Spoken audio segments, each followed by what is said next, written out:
Black civil rights leaders say Trump judicial nominee is a product of the modern white supremacist machine. Civil rights leaders are calling on the Senate to reject President Donald Trump's nominee to a federal court in North Carolina, arguing that Thomas Farr has long worked to promote racist policies and is a product of the modern white supremacist machine. Farr, Trump's pick for the U.S. District Court for the Eastern District of North Carolina, began his career as counsel to former U.S. Senator Jesse Helms, a supporter of racial segregation who represented North Carolina for 30 years. Over the last decade, Farr and his law firm colleagues have defended voting restrictions and identification laws that courts have struck down as deliberately discriminatory. The Fourth Circuit Court of Appeals found in 2016 that North Carolina's voter restriction laws targeted black communities with almost surgical precision. Black civil rights leaders and progressive groups, including the Congressional Black Caucus, are calling on the Senate to reject Farr.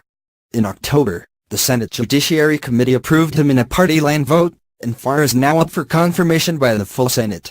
Reverend William Barber II, president of the North Carolina NAACP, wrote in a Tuesday New York Times op-ed that Farr, who he called the most alarming of all of Trump's judicial nominees, would pose a direct threat to North Carolina's black communities.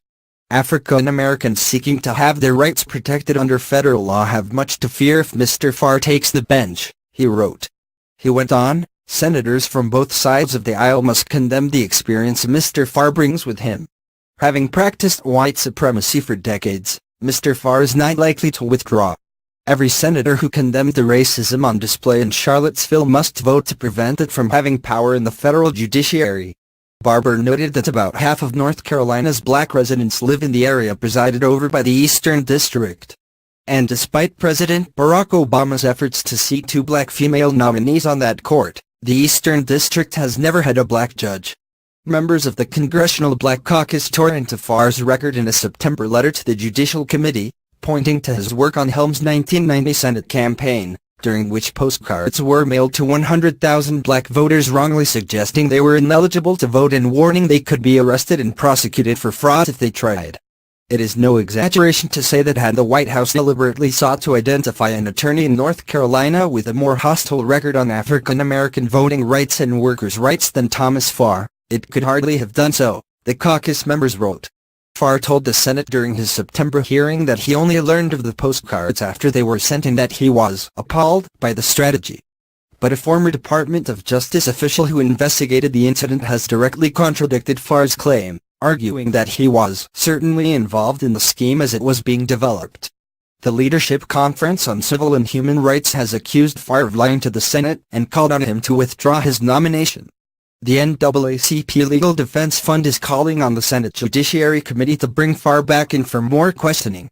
Farr appears to have explicitly misled the Senate about his role in a scheme to intimidate black North Carolinians and stop them from voting in the 1990 midterm elections, the Legal Defense Fund wrote last month, arguing that Farr is neither sufficiently qualified nor competent to serve on the federal judiciary.